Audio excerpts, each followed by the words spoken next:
call Stuart Nash. Thank you very much, Mr. Chair. Thank you, Mrs. Dyson. Now, my learned colleague, Jenny Salisa, and I were on very much the same wavelength when we looked at this. I want to talk about DB 45 bribes. And Section 1 relates to a number of clauses in the Crimes Act, Mr. Chair. And the one I want to talk about in particular is 1032. But before I do, let me first also just go to the definition of bribes in the Crimes Act. And that definition is, I had it here 2 seconds ago, you wouldn't believe it. You just lose it. Oh, now bribe means, this is the definition of the Crimes Act, bribe means any money, valuable consideration, office or employment or any benefit, whether direct or indirect. So we need to be pretty clear about what we're talking about here. Now, Section 103 of the Crimes Act, which DB 45 bribes applies to, actually says everyone is liable to imprisonment for a term not exceeding 7 years who corruptly gives or offers or agrees to give any bribe to any person with an intent to influence any member of Parliament in respect of any act omission by him or his capacity as a member of Parliament. Now, this is quite an interesting definition, Mr. Chair, and when I looked through this, I wondered what constitutes a bribe to a member of Parliament.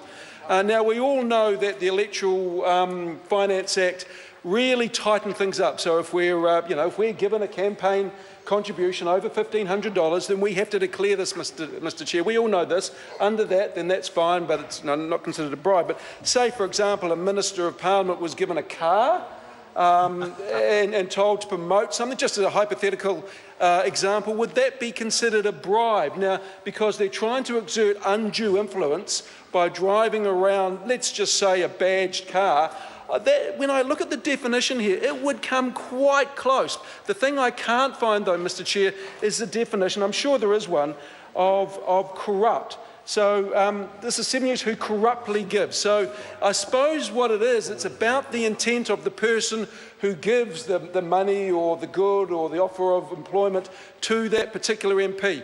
So what defines corrupt? Well, do they mean to mislead the public, or do they want the MP to do something that he or she shouldn't be doing or knows is morally wrong as opposed to illegally wrong?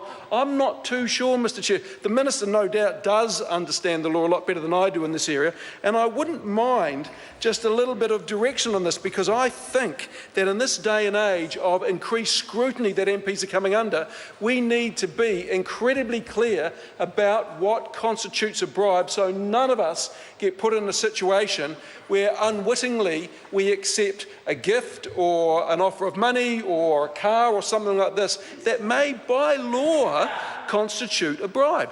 Now, there's one other clause I'd like to talk about, Mr. Chair, if I may, and that is clause 46, and this relates to section 209, and it's offences in relation to importation or exportation of prohibited goods.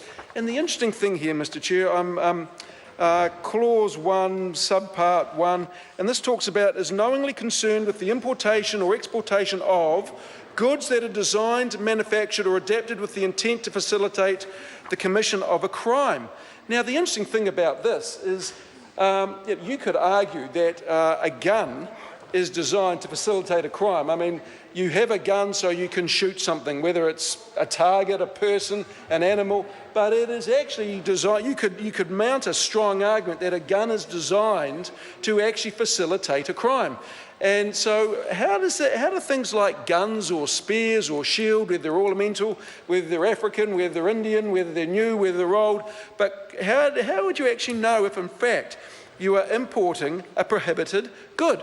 Now, because the definition of prohibited good here is quite wide, I would have thought, Mr. Chair, and so a little bit more definition around that. All I'm after is a little bit of clarification so good, hard-working Kiwis don't get caught at the border when, in fact, they are bringing in stuff unknowingly. And as we know, ignorance is no defence when it comes to the law. Of that, there is no doubt. The other thing also, as part 2 of that, is goods that, having respect to all relevant circumstances, can reasonably be considered part of or involved in an attempt to commit a crime involving dishonesty. I suppose that's a little clearer because there seems to be more of an intent test around that, because it's talking about involved in an attempt to commit a crime. So there is a bit more of intent, whereas part 1 only talks about goods that are designed or manufactured with the intent to facilitate the commission of a crime, like, as mentioned, a gun, a spear, a shield, or any other thing that could be considered a weapon. And those of us who've flown will know that even a plastic fork these days can be used for disingenuous purposes. I call